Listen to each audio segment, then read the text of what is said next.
Welcome back to Clarity Code to Cash podcast. I am Sergey Yermakov, your host today, and my guest is Lars Månsson, who is the lead product manager at DigitalRoute. And today we will be talking about monetization of usage data that helps businesses to create consumption-based pricing models and give customers flexibility to pay for what they actually use. Lars, good to have you on the show today. I'll let you introduce yourself before we start discussion.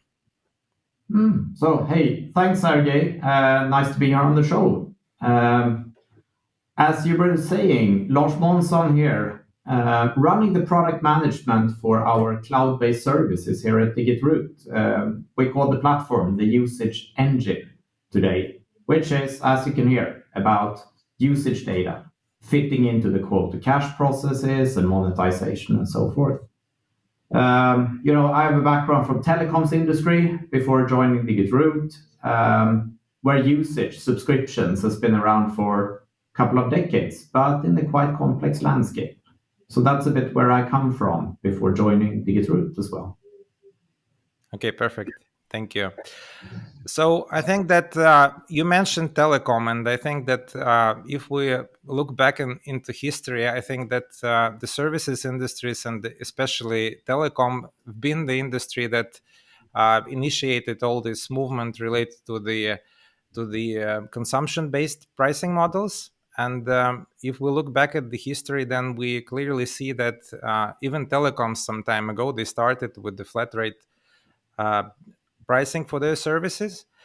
And once the technology has evolved, I think that they have been the ones who has really discovered this model that they could track the usage of the long distance calls and also internet consumption and the roaming and all that kind of stuff that you could charge customer for based on the consumption.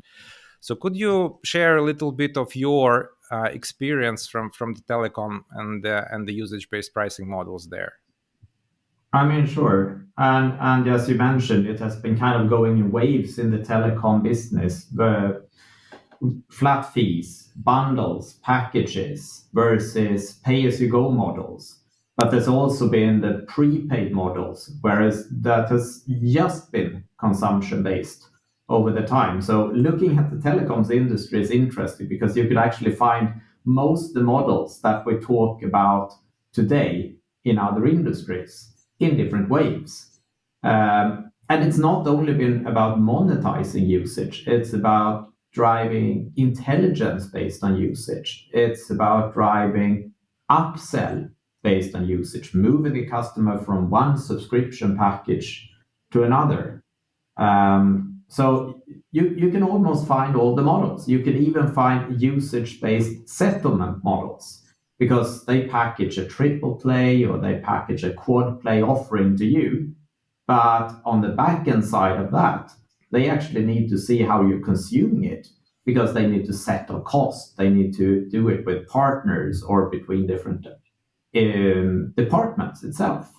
So you can actually plot out almost all the use cases and areas that we talk about as usage driven now in different industries into what you can see in the telecoms business or have seen in the telecoms industry.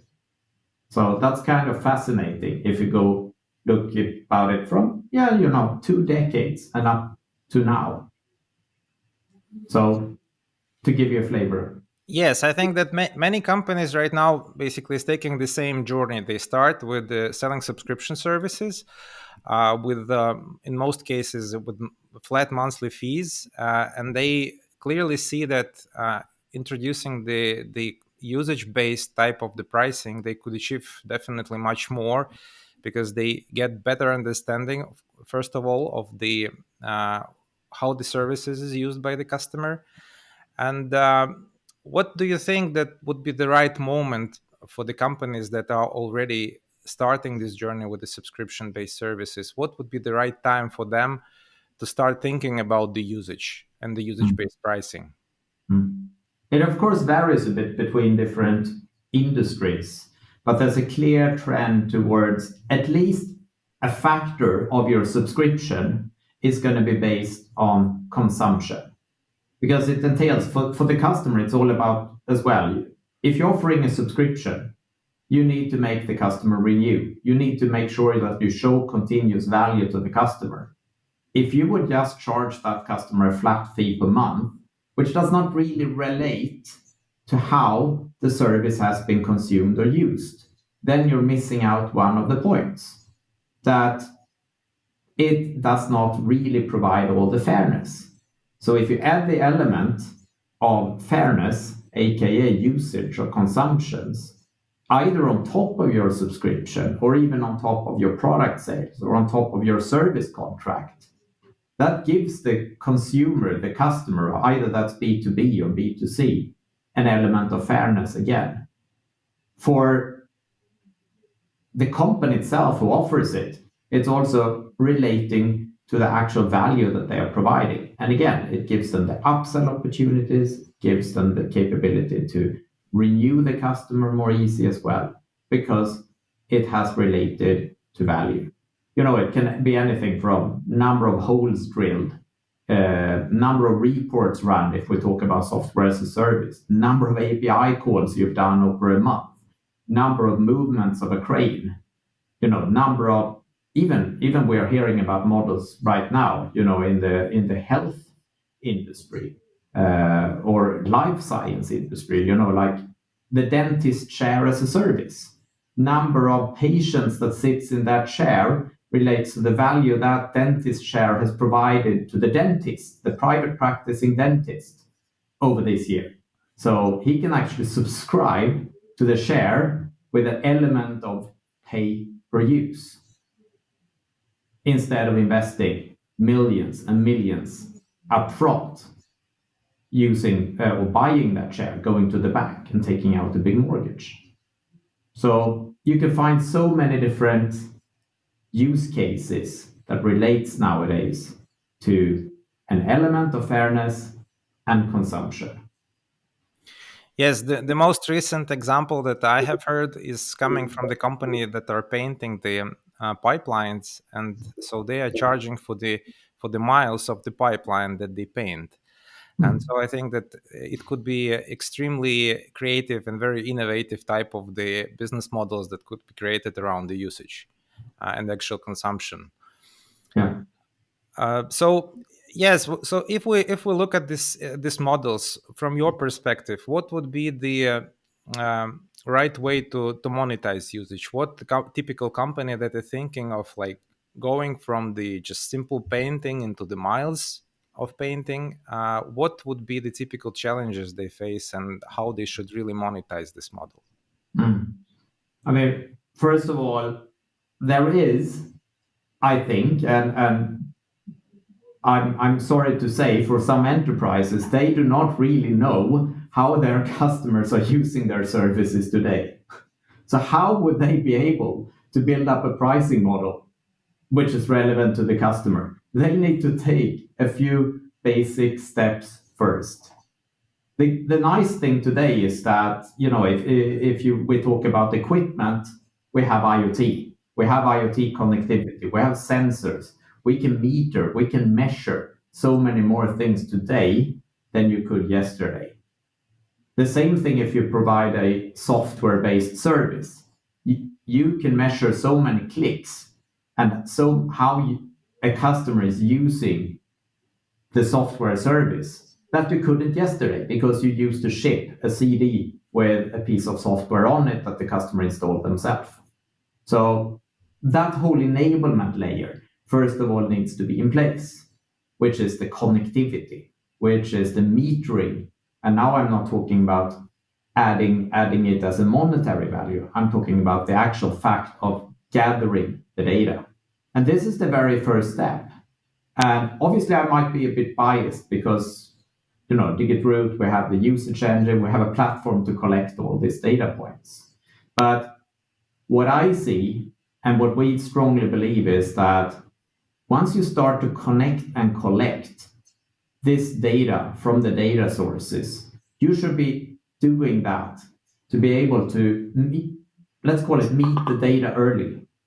Meet the data as early as possible in this chain of processing. Because if you start to create data silos from the start, That's not good for you because we do not yet know if we're on that stage by collecting and connecting data exactly how that model will look like.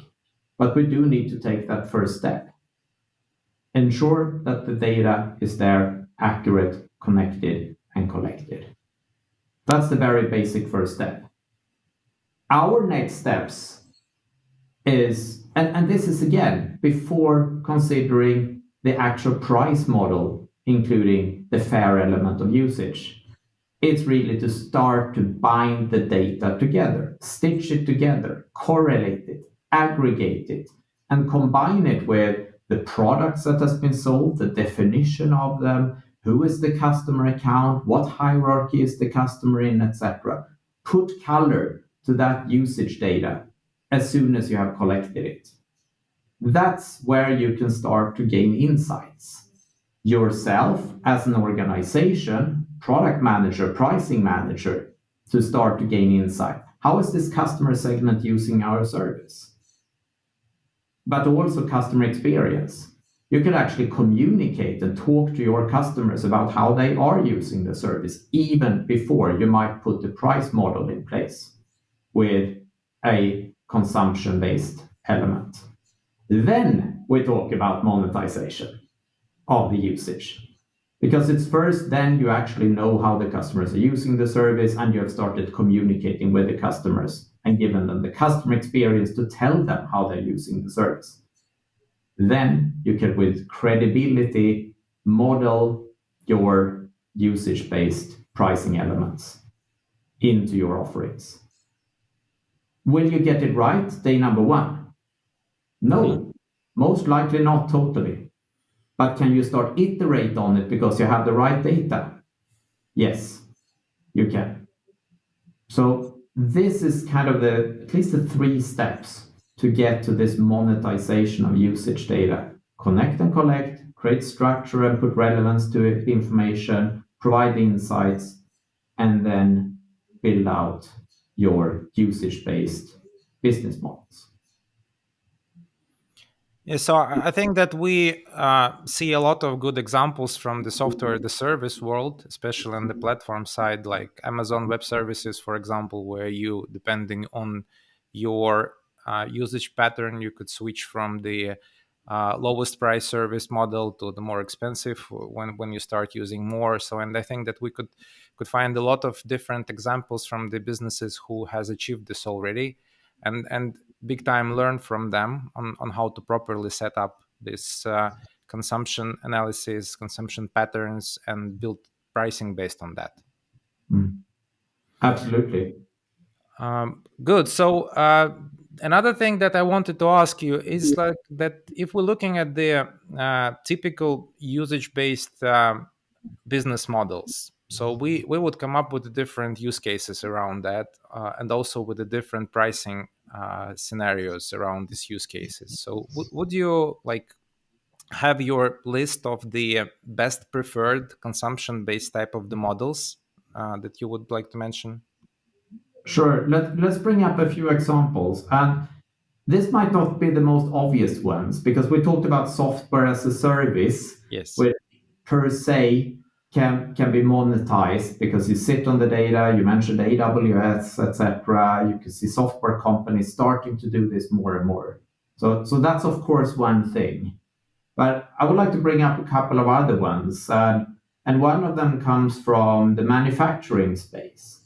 Manufacturing can be so many things, but let's take printers. Let's take the produced printers out there on the market. We have customers now that are transforming the way that they're pricing the printer. They're not selling it as a product anymore. They're selling printing as a service. Number of sheets that has been printed. And what has enabled this? Of course, you can start to meter and measure. So that's the starting point for that. And how to make that happen, apart from the business transformation they have to go through. Let's say you're an office, you put up the big expensive printer there.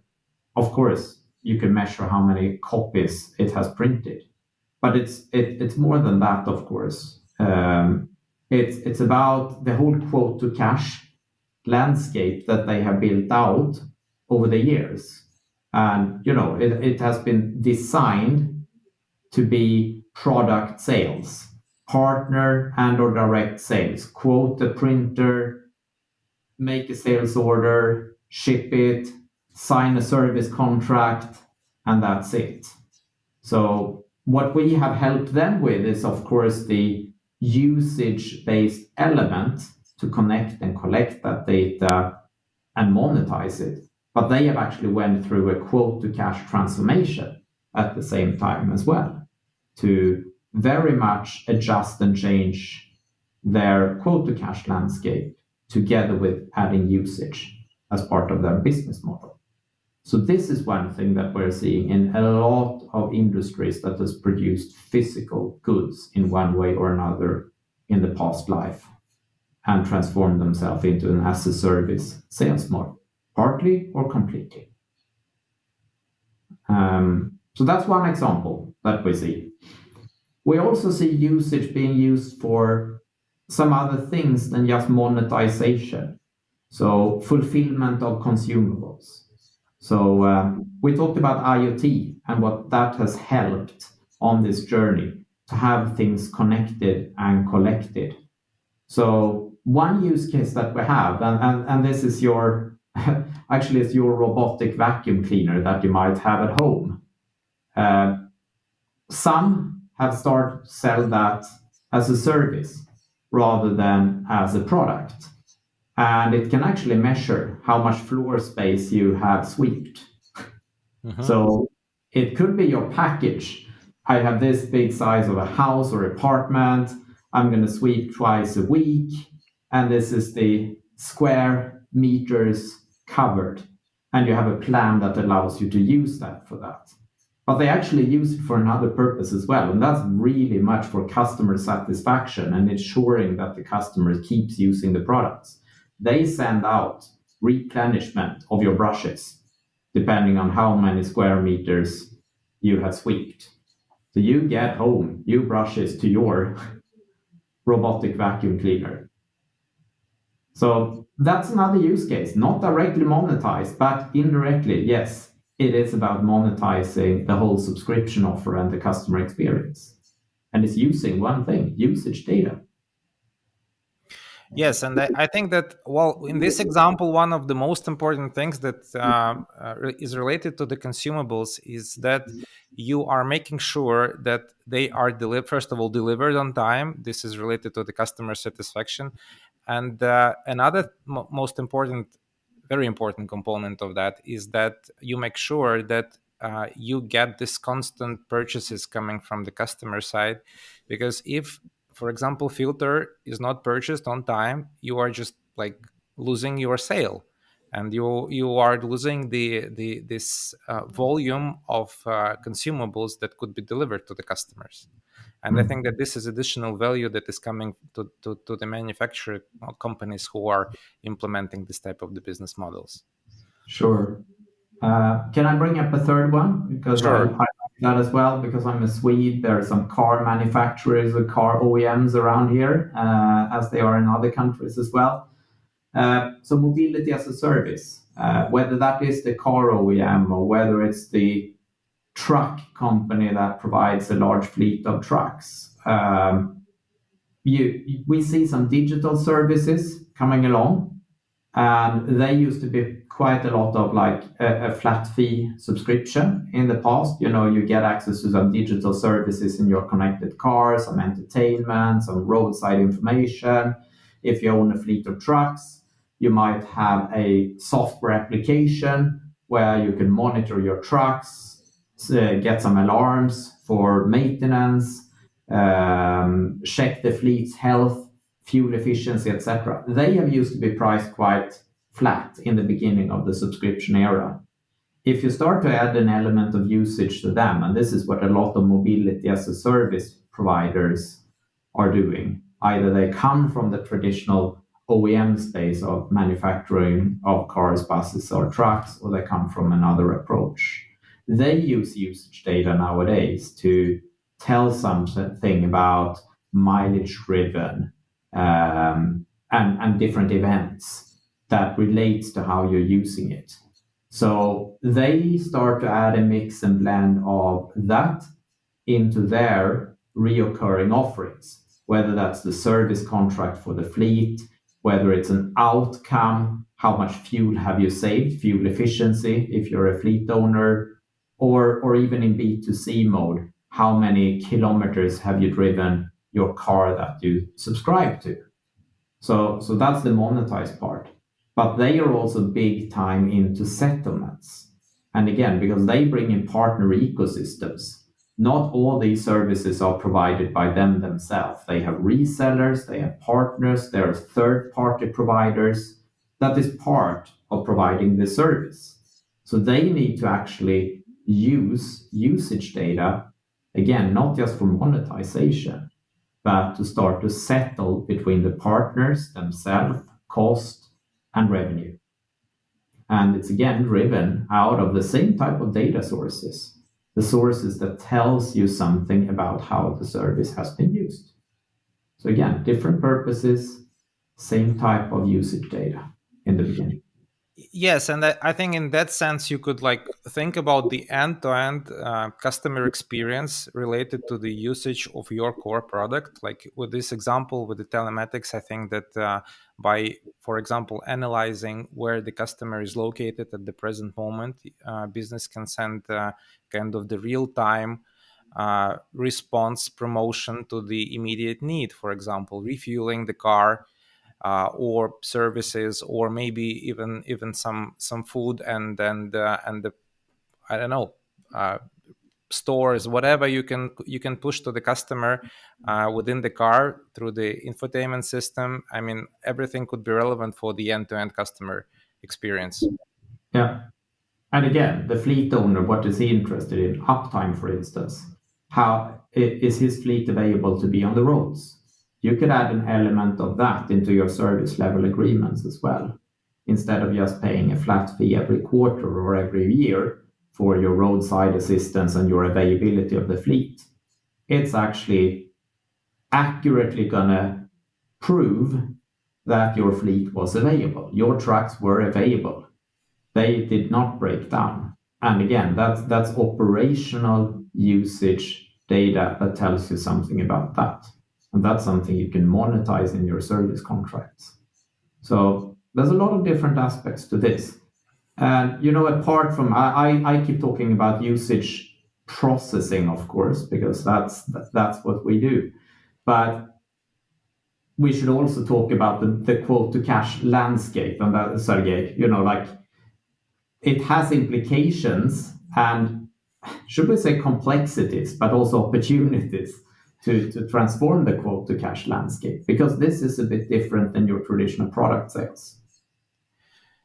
Yes, I had the conversation with one of your colleagues a while ago, and he's been doing the enablement of our team here at Clarity.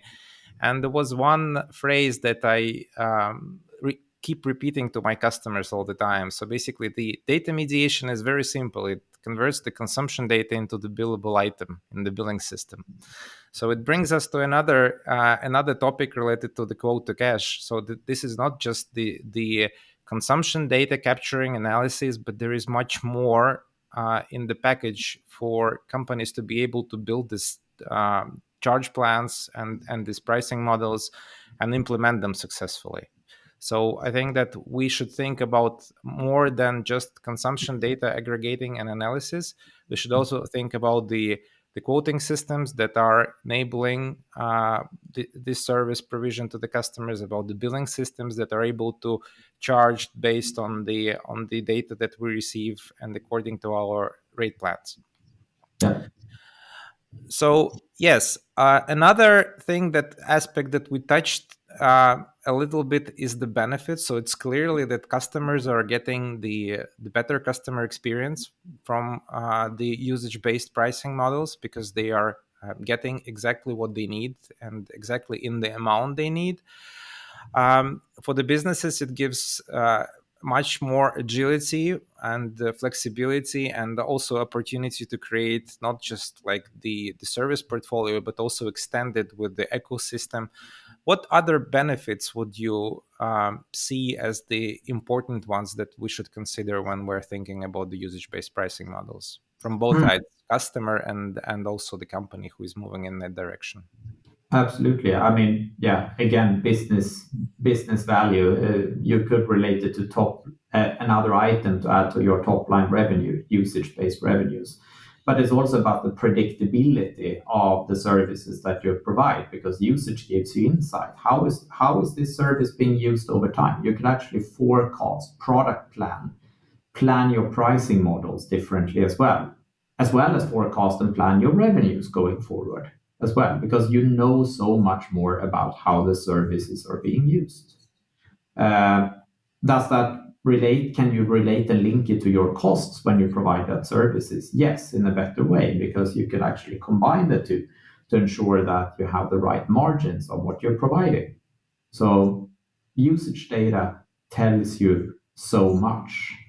And also, we touched upon this before, the upsell opportunities that can be driven out of this.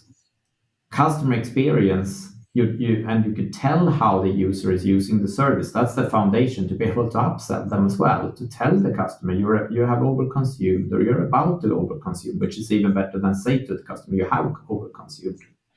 Give them a new offer, a new package.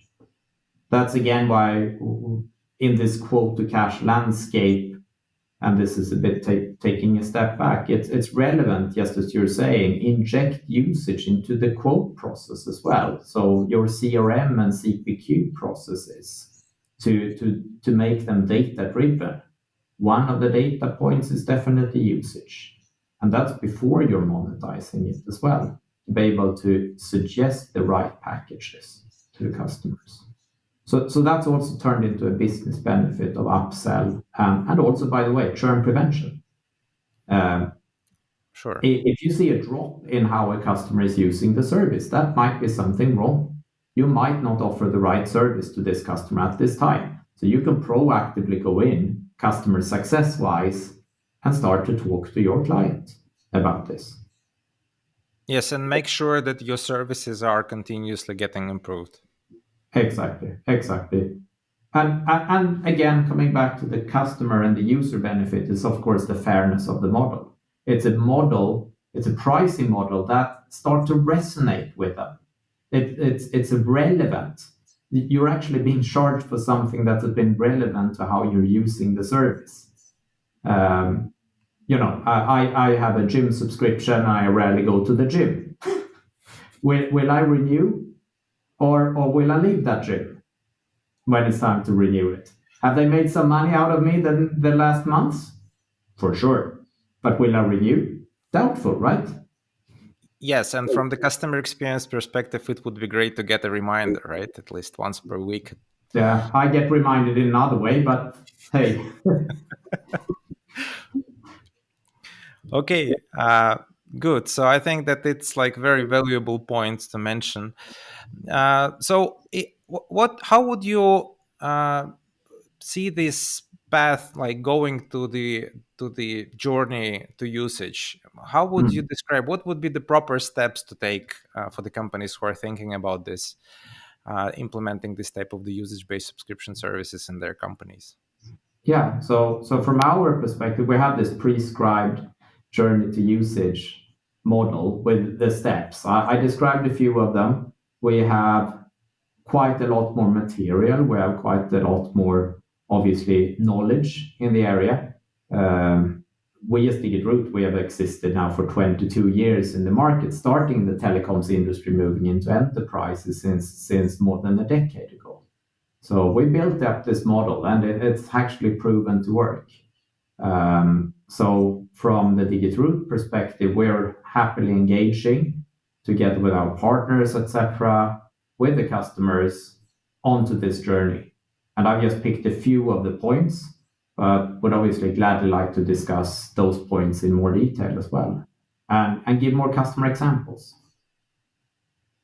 Sure. I think that we could even have a separate session and discuss like a lot of customer examples, because like we have many creative good ideas on the market that are still, I think, in the air and waiting to be implemented. Uh, Perfect. Lars, I would like to thank you for this conversation. I think that it was very interesting and useful for our listeners. And thank you for being with us. And we would also like to hear from you. So if you enjoyed this conversation and want to share your feedback and suggest something, you are welcome to make your comments. And also, if you are looking to implement the usage-based pricing model, so we are leaving our contacts and you can get to us and have a more detailed discussion and validate your particular case with us. Happy to do it. Thank you, everybody. Yeah, thanks Bye. for having me, Sergey.